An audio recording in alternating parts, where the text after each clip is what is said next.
ceremony will now begin. All please be seated.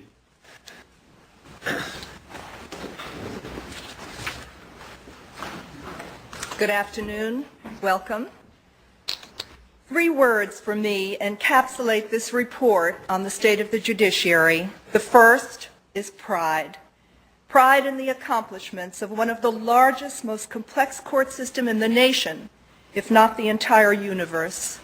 Pride in the skill of our dedicated judges and staff handling huge dockets of demanding cases. Pride in the New York State Judiciary's resourcefulness in responding to the changing needs of 21st century society. Drug or domestic violence courts, specialized commercial courts, jury reform, meeting the special security, fiscal, and budgetary challenges of today's world. For that, I am immensely grateful to my Court of Appeals colleagues who stand so solidly behind me, literally as well. Judges Smith, Siparik, Rosenblatt, Graffio, Reed, and Judge Smith. And to the presiding justices who stand so solidly alongside me, presiding justices Buckley, Prudenti, Cardona, and Piggott. To Chief Administrative Judge Jonathan Littman, and to all of the judges and non-judicial personnel who make up the unified court system. But only a person living on Mars could stop there, oblivious to the recent events touching the courts. By that, of course, I have in mind the reports of political influence on the third branch.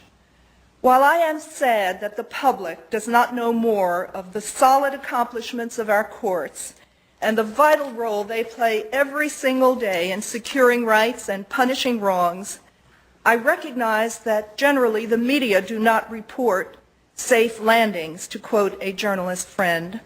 And I also acknowledge that recently we've had a good deal of turbulence in our ranks. So my second word for today's report is perseverance. And to dispel any curiosity, my third word is optimism. Perseverance and optimism go together. You can't have one without the other.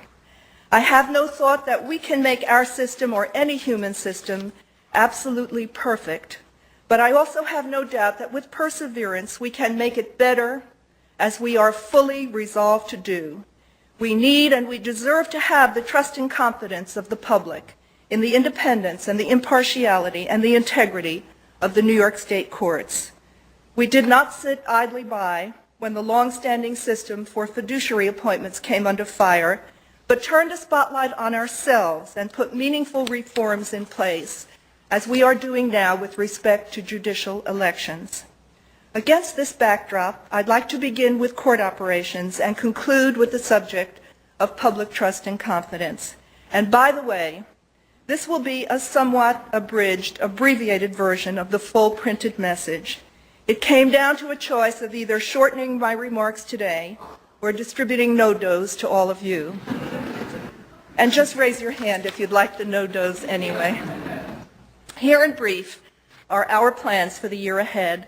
I'll begin with children and families because nowhere is the challenge of societal change greater for us today than with respect to families. Family issues, abuse and neglect, foster care, juvenile delinquency, domestic violence, divorce, family issues account for about a quarter of the New York State court dockets. In 2003, we had more than 800,000 family case filings. Family issues happen also to mark the beginning of my own reform efforts as Chief Judge. I refer to the adoption precisely 10 years ago, a full decade ago, of new rules governing attorney-client relationships and case management in matrimonial matters. That was an unforgettable introduction, a baptism by fire. Indeed, for a long time, I called them the Malonis rules after Judge Leo Malonis, who chaired the committee. Now, a full decade later, I'm prepared to embrace them as the Kaye rules. They really do work. And to share the good news, according to Administrative Judge for Matrimonial Matters, Jacqueline Silberman, that much has changed for the better, and I most sincerely thank her for helping to make that so. Perhaps the most common complaint was that divorce took too long and cost too much. The emotional toll on litigants, especially their children, was far too high.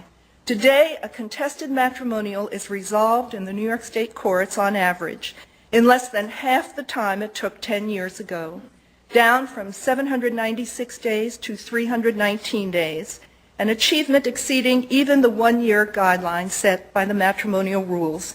And the statewide pending caseload of contested matters has decreased by more than one-third. An important factor in achieving these results has been that overwhelmingly preliminary conferences are held early in the proceedings as required by the rules, bringing the critical element of aggressive judicial management to these extremely difficult cases. No dissent, right? Welcome as these developments are, the time seems ripe, a full 10 years later after the Malonis report, for another comprehensive overview of the issues. And to that end, I've asked Appellate Division Justice Sandra Miller herself, a former matrimonial lawyer and Malonis Committee member, to head a task force on divorce litigation, building on the solid groundwork laid by the Committee on Matrimonial Practice chaired by Judge Silberman. Mention of Justice Miller, by the way, allows me to extend special thanks to her, to Presiding Justice Cardona, co-chairs of the Family Violence Task Force, and to each and every one of its members for 10 years of extraordinary programs on family violence issues, assuring that every single one of our judges, every single staff member confronting these issues has the background necessary to deal with this modern-day scourge. I need not say, but I will, that our committees, our commissions, our task forces, from the very first on matrimonials to the most recent on judicial elections, have been enormously successful for us in our reform efforts, contributing tremendous talent and expertise, conducting hearings to be certain that the affected public is heard, building consensus, and formulating excellent recommendations we have then assiduously implemented. Let's face it, change is hard for everyone, but it is particularly hard in a system like ours that puts a premium on following precedents, on doing things exactly as we have done them from the beginning of time. These groups have facilitated the constant and very considerable reform our courts have achieved throughout the past decade. I know no better example than the Parent Education Advisory Board, chaired by Monroe County Supreme Court Justice Evelyn Frazee, which has worked diligently for 2 full years and just handed us a superb report on parent education programs. With nearly half of the children in this country experiencing divorce, with 49 states offering court-referred programs essentially and specifically designed for divorcing or separating parents, the time was ripe, wasn't it, for a first-class study in New York, and we sure did get it. We may be among the very last states to institutionalize court-connected parent education, but thanks to this exceptional board, we can now advance to the very forefront of the field. Children in divorce are a great concern for the courts. So are children languishing unnecessarily in the limbo of foster care. In 2003, we took a giant step toward addressing the problem with a project we call Adoption Now, a joint effort with the New York State Office of Children and Family Services and the New York City Administration for Children's Services. In particular, I want to recognize the caring and effective leadership of State Commissioner John Johnson and City Commissioner William Bell, who have personally lent their support to this endeavor, meeting with us regularly throughout the year so that everything that can be done is in fact done to expedite permanency for children who cannot return to their biological parents. During 2003, New York State finalized a record number of adoptions, agency adoptions, including, happily, a very large percentage of children over the age of 9. Numbers matter, but what is really important about Adoption Now is that this is a collaborative effort that started small and month by month fanned out across disciplines and across the entire state. Alongside people and agencies involved in the lives of these children, the courts have worked diligently throughout the year to overcome hurdles and logjams. No doubt about it, the seeds planted cooperatively during 2003 will continue very long into the future to smooth and expedite the process toward early permanency for New York's children. And on that note, I'd like to make only brief reference to one of my favorite projects we call Babies Can't Wait, an exciting new initiative of the Permanent Judicial Commission on Justice for Children. Like so many of the Commission's wonderful projects, Babies Can't Wait focuses on infants and very young children under the court's jurisdiction, and we have many, many of them. And it assures both training for the courts and links to health and developmental services that are vital to the unique needs of this especially vulnerable population so that they may be set on the right track for life. As we all know too well, hurdles and logjams exist at many points in family court, and we're going to persevere in our efforts to eliminate every single one of them. We have so many ongoing family court projects, which you'll see in the printed address, but I just want to mention a couple. And one is a pilot permitting litigants to prepare and file simple family court petitions at computer terminals at the courthouse. Very good sense in the 21st century, isn't it? And another, aided by the Annie Casey Foundation, builds on ongoing initiatives like model courts and best practices parts. And a third, very close to my heart, is our plan to help expand the availability of court-appointed special advocates, CASAs, a fabulous citizen volunteer program, people who spend time with a child, report their findings to the judge, and are of incomparable assistance to the courts. I close this family justice segment with unqualified good news on a topic I will never relent on: court restructuring. Last year I announced that even as we continue to pursue constitutional reform to simplify our court structure, we would do everything we could operationally to remove barriers that unnecessarily make our court system so uniquely unwieldy.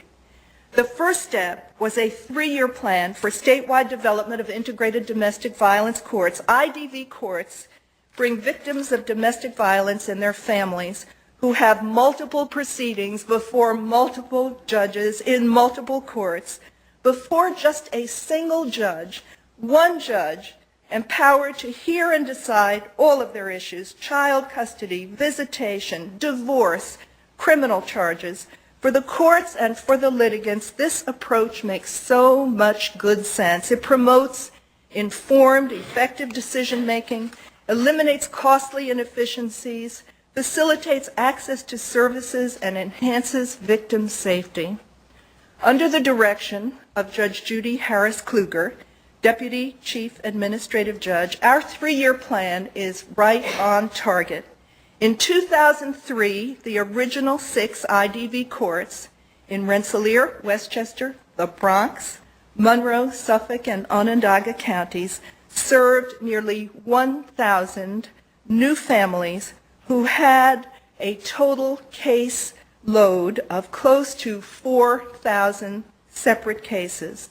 And new courts opened in Erie, Queens, Richmond, and Tompkins County. In 2004, 5 new IDV courts will open, meaning there will now be an integrated domestic violence court in virtually every judicial district, and I think that is great news.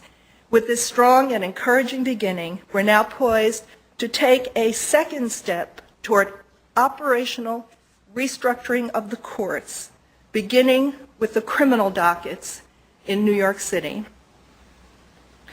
Over the past several years, a series of initiatives have helped us adapt to changes in our criminal caseloads, resulting from new crime trends like the escalation in quality of life arrests and the increased focus on domestic violence cases. Criminal Justice One was a program we announced several years ago, a series of comprehensive operational initiatives, including problem-solving approaches to criminal cases like our community courts and our drug courts. In last year's State of the Judiciary, I announced that there would be a second installment, Criminal Justice 2, continuing the effort to adapt to the changing nature of our dockets. New York's reduction in the rate of violent crime gives every one of us a great deal to celebrate. At the same time, however, the state's overloaded misdemeanor dockets and our haphazard indigent defense system jeopardize the efficacy of our criminal justice system. Criminal justice, too, takes these challenges head-on. I begin with operational restructuring. Nowhere is the misdemeanor backlog more apparent than in New York City, in part because of the continuing emphasis on prosecuting quality-of-life offenses. Thousands of defendants and crime victims face long delays in our criminal courts. Despite the Herculean efforts of our judges and staff, tens of thousands of misdemeanor cases remain pending for months, even years, while felony filings decline. Now, common sense alone dictates that we reallocate backlog cases among available judges so that we can make better use of all of our resources. But once again, the antiquated constitutional structure of New York's court system, here the fragmentation of New York City's trial courts between criminal court and Supreme Court, turns common sense on its head, doesn't it? Yes. Yes, Senator. Yes, Assemblymember Wise. Yes, Lieutenant Governor Donegan. Yes, Attorney General Spitzer. No dissent. Two trial courts, both with criminal jurisdiction, both operating in the same community, nevertheless keep distinct trial dockets, follow different procedures, and rely on different judges. Separated by needless barriers, the two courts and their hardworking judges and staff are unable to join forces so that they can function more efficiently. Senseless duplication, senseless waste. The most direct solution, of course, would be to consolidate New York's bewildering jumble of trial courts, simplify their operation, make them more acceptable and accessible. But even as we continue to urge the necessary steps to realize the promise of court merger, we have to do everything we can to eliminate waste and delay. I therefore announce another major new step on the path toward operational realignment of the New York courts. Along with the continued expansion of the IDV courts, we will now embark on a pilot project in the Bronx to join operations of the Criminal Court of the City of New York with the criminal term of Supreme Court, thus creating a consolidated criminal trial court. With a brand new full-block Bronx County Criminal Courts building to open in the year 2006, the plain good sense of this innovation is evidenced even in bricks and mortar. In this pilot project, again under the direction of Judge Kluger, all felonies and non-felonies in Bronx County not disposed of at arraignment will be transferred to Supreme Court's new criminal division, where judges from both Supreme Court and criminal court will preside. This expanded team of judges and staff will process criminal cases more efficiently, clearing old backlogs and avoiding new backlogs. Specialized and innovative parts for drug offenses and domestic violence will continue to serve the community. The result? Speedier dispositions, reduced duplication, and cost-effective court management. And isn't that what we all want? Yes. As with our other initiatives, we will be watching this pilot carefully with the intention of expanding it incrementally to other courts. And that brings me to the subject of indigent defense. 2003 was a landmark year for indigent defense in New York State, with long-awaited increases in assigned counsel fees, raising the rates to an across-the-board $75 an hour for representation in felony and family court cases, and $60 an hour for misdemeanor cases. We are most grateful to all of you, and I thank you especially in the legislature and the executive. We are grateful to all of you who worked so hard to secure passage of this much-needed legislation. Already, I am pleased to tell you, significant numbers of attorneys are coming back to the depleted assigned counsel panels, signaling what we hope is an end to what had become a crisis in our courts. While we applaud and we celebrate this achievement, staggering indigent defense needs, still often unmet, do not allow any of us to rest on laurels. Under the current system, created in 1965, nearly 4 decades ago, which places the burden primarily on local governments, a patchwork of programs of varying size and character has developed around the state. At the same time, we have experienced dramatic changes in the type, complexity, and volume of criminal cases, and we continue to face shortages of qualified private attorneys willing to take on these assignments. While the new rates will most certainly help address some of the problems, a top-to-bottom examination of our indigent defense system is long overdue. The bedrock principle of equal justice under law obliges us to ensure meaningful assistance of counsel and to set and meet high standards for quality representation. Last fall, under the leadership of Administrative Judge Juanita Bing Newton, the court system convened a summit on indigent defense to discuss these concerns. As our next step, I announced the formation of a commission on the future of indigent defense services with a wide diversity of membership to complement the work of the task force created by the legislature to review the sufficiency of the new rates. This new commission will examine the effectiveness of indigent criminal defense services across the entire state and consider alternative models of assigning, supervising, and financing assigned counsel compatible with our constitutional responsibilities and our fiscal realities. I am pleased to announce that the Honorable Burton Roberts, Bert, take a bow. The Honorable Burton Roberts, former administrative judge in Bronx County and himself formerly a district attorney in that county, has agreed to chair this new commission. And equally pleased to announce that Professor William Hellerstein of Brooklyn Law School has agreed to serve as vice chair. Now, could there possibly be any better choice for this key initiative than these two people so tenacious in the pursuit of justice and the defense of individual rights? I think not. Just a word about the drug courts. The first drug court in New York State opened 10 years ago in Rochester.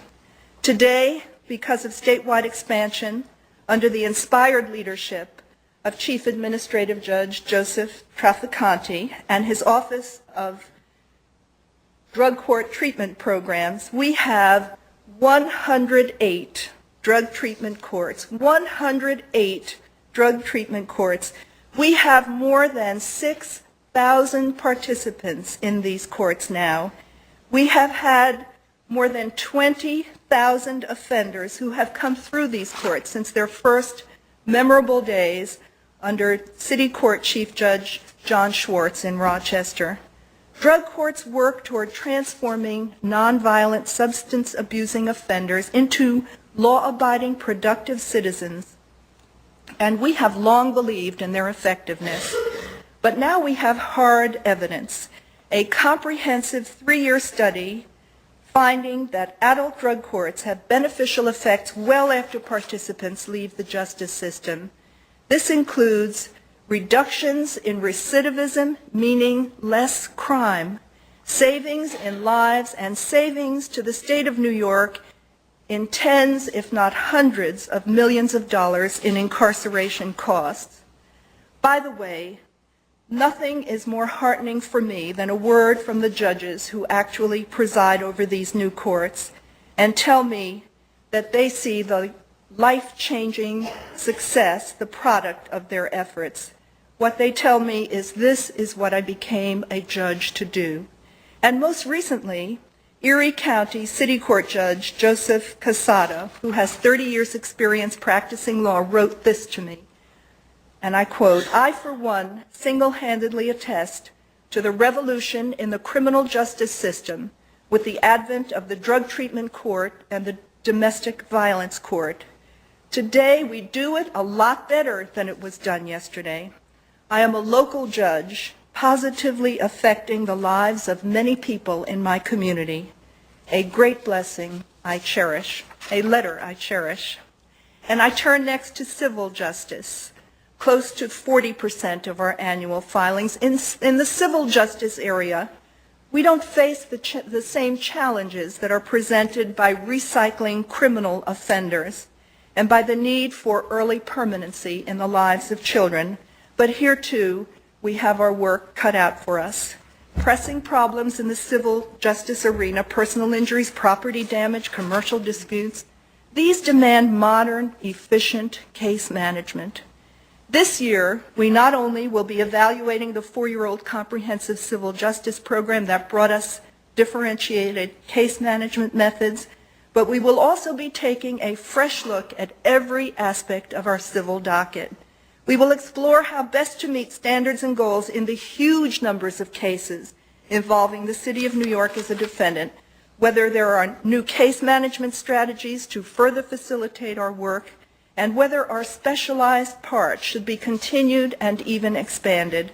First Deputy Chief Judge, Administrative Judge Ann Pfau will oversee this effort, thank you, Ann, and report recommendations for operational change that I am confident will further reduce litigation cost and delay. And we're also proceeding with our FBEM, Filing by Electronic Means project. It provides a much better way to control the paper flow between courts and civil litigants while giving attorneys the convenience of filing papers from their own offices without the expense and delay of copying and collating and delivering them. I remember that so well. First authorized by the legislature in 1999 and expanded into 2005, for which we thank you, the FBEM pilots permit parties to commence lawsuits electronically and then to exchange briefs, motion papers, and the like online. In addition to certiorari parts in certain counties, e-filing currently operates in most commercial division parts and specially designated cases in the Court of Claims. And we're proposing more legislation along these lines to expedite and facilitate this entire process. And that brings me to continuing jury reforms, another favorite subject. Essential to all of our reforms in the civil and criminal justice is an absolutely up-to-date jury system, vital not only to deciding cases, but also to public attitudes about us. Speaker Silver, I'm so pleased to see you. The more than 600,000 citizens who come into our courts for jury service each year mean more than 6,000 opportunities to show the public a system that values their time and works well. We have made great strides in jury improvement over the past 10 years, but there's a lot more to be done. And with that in mind, I have these few initiatives to report. The Commission on the Jury, with Mark Zouderer as chair, began its work, including 7 well-attended public hearings. And in the coming months, the Commission will issue its recommendations to help us ensure that optimal numbers of citizens experience the satisfaction of actually serving on a jury and their time is used as productively as possible. And we have so many other operational initiatives like telephone and online acceptance of juror qualifications and a brand new guide for employers and employees that I understand is topping the charts of the most frequently downloaded e-books. You're familiar with this, of course. We'll continue encouraging New Yorkers to serve on juries with a public relations initiative because increasing the pool of available jurors will more likely make them more representative of the community and more likely to provide fair and impartial justice to litigants. Our charge is to decide the cases before us fairly and efficiently in accordance with the law. But our charge includes as well a responsibility to make the courts accessible to the public they serve. Of the many ongoing initiatives in the area of increasing access to justice, today I highlight just a few. First, as with jury reform, I will never give up on my court restructuring efforts, and we will continue, like every chief judge before me, to seek a constitutional amendment to unify the many superior courts in our state into a single consolidated Supreme Court, enabling us to better serve the public and at the same time reduce our own operating costs. Wonderful, wonderful as our operational initiatives are, they are no substitute for what we really need, comprehensive, system-wide merger, and this year, is this a surprise to anyone? We will once again seek the support of the legislature and the governor in this key measure. Another focus of our Access to Justice initiatives continues to be pro bono work for the poor in civil matters. Here we were much encouraged by September 11 by the extraordinary volunteerism of New York State attorneys, and we convened a convocation on pro bono and have a new report as a result of a survey of pro bono work. And one of the recommendations that emanated from the convocation and from the survey was a proposal, which I believe is a very sound one, to organize a statewide standing committee with local leadership and local implementation. Other recommendations include facilitating court access for pro bono attorneys and testing the efficacy of discrete task representation, which is familiar to many of you as unbundling. Judge Newton, with the benefit of suggestions received during the report's comment period, will now translate these recommendations into reality, because we think that by responding to the specific concerns that have been raised by the bar, that more attorneys will in fact step forward and volunteer their efforts. Finally, on the subject of increasing access, we have been vigilant in our efforts to bring the delivery of justice into the 21st century technologically. An example is our eCourts initiative, providing free internet access to court calendars, to past and future court appearances, and links to recent judicial opinions from all appellate courts and some of the trial courts as well. Last year, I announced our intention to make case records available on the internet to shine more light on the work of our courts and enhance public confidence in the judicial process. Plainly, the interest in open access must be balanced against the privacy and security concerns that arise where court records contain personal, private, confidential information. To help us strike exactly the right balance, I appointed the Commission on Public Access to Court Records, chaired by Floyd Abrams, one of the country's preeminent lawyers on First Amendment and privacy issues, with outstanding members from all sides of the issue. The Commission will very soon release its report, and a sneak preview appears in my printed address. You'll have to read that as well. I take this occasion to thank Floyd Abrams and all the hardworking Commission members, some who are present in the courtroom today, most notably my colleague, Judge Victoria Graffia, and Presiding Justice Gail Prudenti. Thank them for giving us this excellent report and a great start on resolving a difficult issue.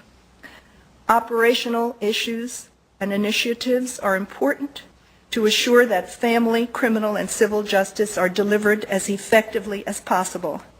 So are our initiatives to increase access to the courts. And yet a third responsibility of the judiciary is maintaining the highest standards of professionalism, my next subject. This report began with the matrimonial rules that grew out of recommendations of the Malonis Committee. As I remember with crystal clarity, part of the matrimonial bar's criticism, and fair criticism, I believe, was that the committee's focus should have been a much broader one, not just on matrimonial lawyers, but on the entire bar. We responded with the Lou Craco Committee on the profession and the courts, and over the ensuing years have been implementing every single one of those excellent recommendations, like establishing a permanent ethics institute and adopting civility rules and mandating continuing legal education for all members of the bar. When we first announced the requirement of continuing legal education back in 1997, we weren't exactly greeted with fanfare or a ticker-tape parade. But the program, I believe, and hope you do too, is working well, helping us to assure the public that the legal profession stays fully up to date in its knowledge and in its skills. And there is a special benefit for newer attorneys practicing alone or in small firms to keep them in touch with peers and mentors and prevent needless mistakes that hurt clients. Audits of randomly selected attorneys reveal that overwhelmingly the profession is responding well to the CLE requirements, and our excellent CLE board has our thanks for assuring that the quality of programs and providers remains uniformly high. Having delivered kudos to the excellent CLE board, I add a round of applause for our outstanding lawyer assistance program chaired by Rochester attorney James Moore, offering help to fellow lawyers with alcohol and substance abuse problems, another successful effort to maintain the high quality of the profession and serve the public well. I'd like to pause for a moment to report on the most recent and final recommendation of the CRACO committee that we have implemented mandatory attorney-client fee arbitration.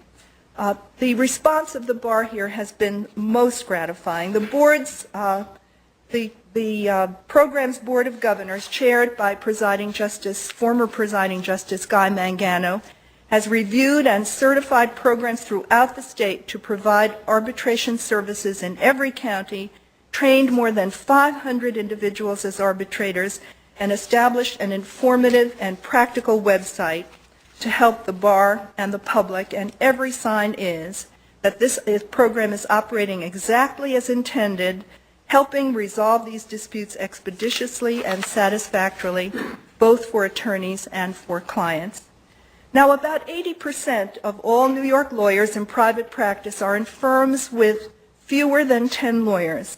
Of these, close to half work in firms smaller than 5 or as solo practitioners. Solo and small firm practitioners have a different perspective on how best to address changes in the legal profession resulting from globalization, technological change, legal and regulatory complexity, and higher client expectations.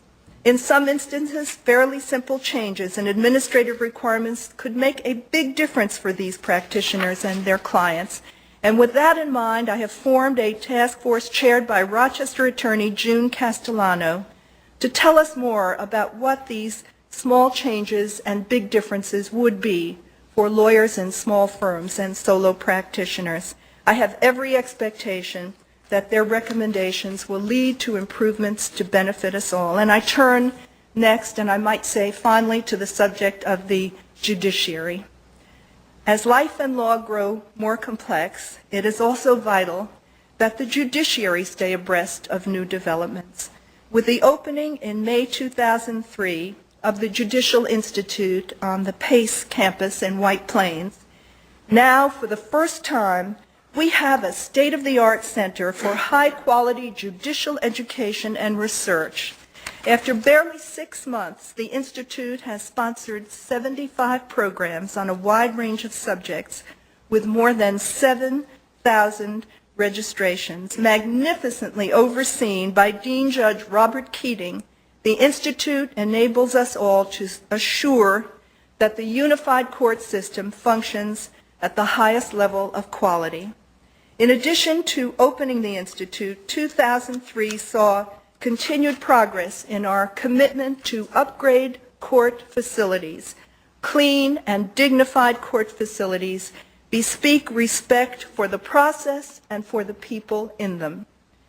This year began with the opening of the new Queens Family Courthouse, followed by new court openings in Onondaga and Yates counties and new law libraries in Erie and Oneida counties. Work continues in New York City on 2 of the largest courthouses in the nation. One is a full-block, 47-courtroom criminal courthouse in the Bronx, and the other is a high-rise, 74-courtroom facility in Brooklyn with more than 800,000 square feet of new space. Outside New York City, major projects proceed in many counties and cities, including Erie, Jefferson, and Westchester. And this year closed with the start of construction on 2 courthouses right here in Albany, the new Family Courthouse and a new Albany County Courthouse. And of course, We are gathered today back where we belong, aren't we, in Court of Appeals Hall, its restoration and renovation now virtually complete. And isn't it beautiful? Of course.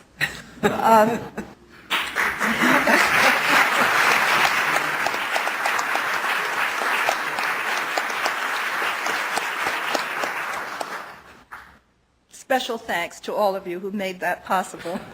All of our programs and initiatives are driven by the fundamental goals of increasing access, improving the delivery of justice, and promoting public confidence in the courts. I come last to the subject of public trust and confidence. Contrary to my own training as a journalist, which taught me to put first things first, I have chosen to place this discussion at the very end of my report, not because it is the least important, but for precisely the opposite reason. The success of every one of our initiatives shrivels if the public loses faith in the impartiality of the courts. Journalists have to worry that their audience won't stay with them all the way to the end. I don't have that concern. We've bolted the door today. I'll start with the fiduciaries and the Fiduciary Commission. Several years ago, allegations about politically motivated appointments and abuses by fiduciaries seized the headlines. We responded immediately with a three-pronged approach: appointment of a special inspector general for fiduciary appointments, which continues to this day, direction to every single administrative judge in the state to oversee fiduciary appointments in their localities, and the establishment of a Blue Ribbon Commission chaired by Sheila Birnbaum to examine the entire process and make appropriate recommendations for reform. With the Commission's recommendations as a guide, in January 2003, we did indeed revamp the entire process, and we adopted stringent new rules. These rules broaden qualifications for appointment, they expand the type of appointments covered, they limit the number of appointments individual fiduciaries receive, and they implement strict new oversight procedures. I am pleased today to release a report that shows that these reforms are in fact making a difference. As you will see, we now have a vastly improved fiduciary appointment process. And perhaps most important of all, required forms are being filed so that the public has access to all of the information about these appointments. But to provide even greater access to the public, starting today, and you can all test this out, starting today, up-to-date information about every single fiduciary appointment in the state of New York will be available on the court system's website, nycourts.gov. Merely by accessing the internet, everyone can learn who is receiving a fiduciary appointment and to the penny exactly how much they are being paid for their work. The sunshine of public disclosure should alone help to improve the vigor and the health of the fiduciary appointment process.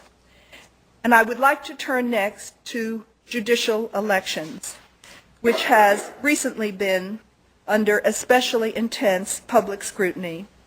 Last year, we again invoked the model that has worked so well for us in the past, and we convened the Commission to promote public confidence in judicial elections, chaired by Dean John Feerick, to take a hard look at the subject and what can be done to better ensure both perception and reality that we have indeed an independent and impartial elected judiciary.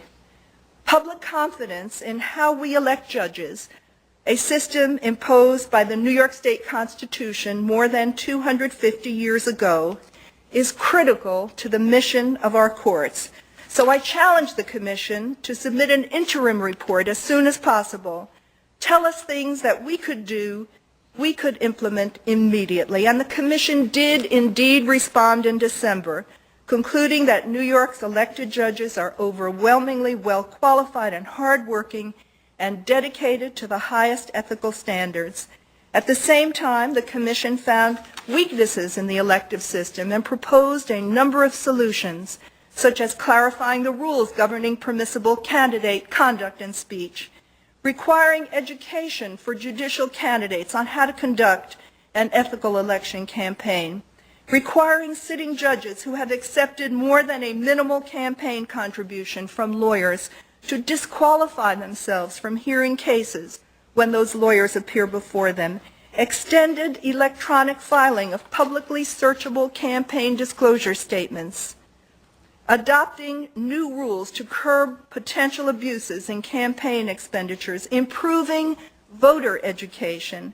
Progress in these areas, I am utterly convinced, is attainable in the short term, and it will go a very long way toward maintaining the dignity of judicial elections and reaffirming public confidence in the impartiality of New York's elected judiciary. Not all of the Commission's recommendations involve rule changes. The Commission recognized that serious change in the conduct of judicial candidates is best accomplished by prevention, by creating a culture of voluntary compliance and educating candidates about appropriate behavior instead of relying on punishing transgressions after the fact. Therefore, we will be following the recommendation to set up the New York Judicial Campaign Ethics and Conduct Center, both as a resource for the public and to help judicial candidates learn about their obligations and determine whether anticipated campaign conduct is within the rules. The Commission's work will continue over the next months as it concentrates on the longer-term fundamental issues like public financing of judicial campaigns, judicial nominating conventions, nonpartisan elections, retention elections, and enforcement of judicial ethics rules and the state election law. We expect a final report very soon in the month of June, including further recommendations for a statewide system of independent judicial election qualifications commissions.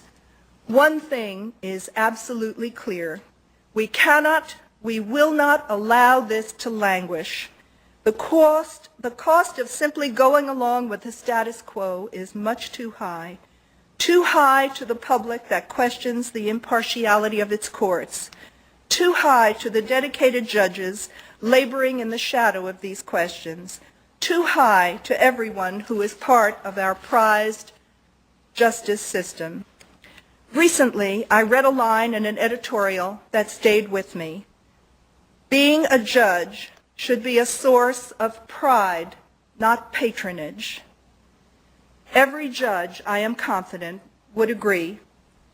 Speaking for myself, I feel proud to be a judge, and I take great pride in my colleagues in the New York State Judiciary, meting out justice every single day, dealing with so many of society's most intractable problems, assuring that fundamental rights and ideals are secured. It is indeed a privilege, the greatest privilege imaginable, to sit in judgment on fellow human beings, to review challenged acts of government, to declare the law, to declare justice. Judges, above all, feel that. With privilege, of course, comes the heavy responsibility to make good decisions in individual cases, to treat people with dignity and sensitivity, and to safeguard the efficacy and the integrity of the process. When a colleague strays from the oath of office, every single one of us is diminished. We therefore are committed to assuring that the New York State court system runs as effectively as possible, up to date in every respect, fully meeting the needs of society, free of even the perception of bias. To say there is a need for perseverance and optimism in these goals is an understatement. The challenges are so vast. Yet having now heard my report, replete with initiatives that represent only a small fraction of the ongoing programs within the third branch, can there be even a shred of doubt about our commitment, about our dedication, about our resolve? I conclude with an expression of gratitude in two respects. First of all, given our very ambitious agenda, I am grateful that the year 2004 is a leap year, giving us one whole extra day to accomplish our goals. Be assured we will fill those 24 hours and every single other day to the brim. And second, I am grateful to have so many terrific partners in maintaining the high quality of justice in the state of New York. Thank you.